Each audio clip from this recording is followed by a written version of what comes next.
आता बघणार आहोत जिल्ह्यांच्या बातम्या।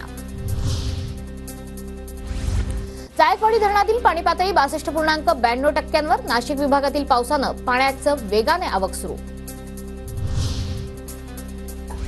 भुसावळमधील हतनूर धरणाचे 10 दरवाजे उघडले। धरणातून 41,813 क्युसेक इतक्या वेगानं पाण्याचा विसर्ग तापी नदीपात्रात सुरू।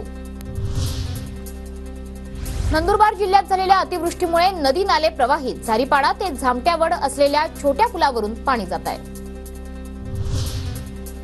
4 दिवसांपासूनच्या पावसामुळे धुळ्यातील वलवाडी भोकर येथील कॉलनीत पाणी, तर शेती पिकांचेही नुकसान। आमदार कुणाल पाटलांकडून वलवाडी, मेहरगाव, नवलाणे, कावठी शिवाराची पाहणी। बदलापूर घटनेनंतर नंदुरबार शिक्षण विभाग सतर्क। जिल्ह्यातील शासकीय आणि खासगी शाळांमध्ये 15 सप्टेंबरपर्यंत सीसीटीव्ही लावण्याचे आदेश। संततधार पावसामुळे जळगावच्या जामनेर आणि बोदवडा या गावातील पिकांचं नुकसान। खरीप हंगामातील मूग उडदाला फुटले कोंब, शेतकरी चिंताग्रस्त।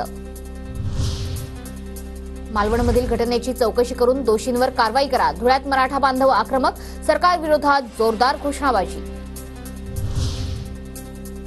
जळगावच्या शालिमार हॉटेलमध्ये तरुणाकडून गोळीबार। मद्यप्राशन करताना तरुणानं जमिनीच्या दिशेनं गोळीबार केल्याची माहिती। गोळीबार करणारा तरुण फरार। पोलिसांकडून शोध सुरू। अत्याचाराच्या घटनांबाबत लोणावळा पोलिसांकडून शाळांमध्ये जनजागृती। शाळा कॉलेज परिसरातील ठिकठिकाणी सीसीटीव्ही बसवण्यास सुरुवात।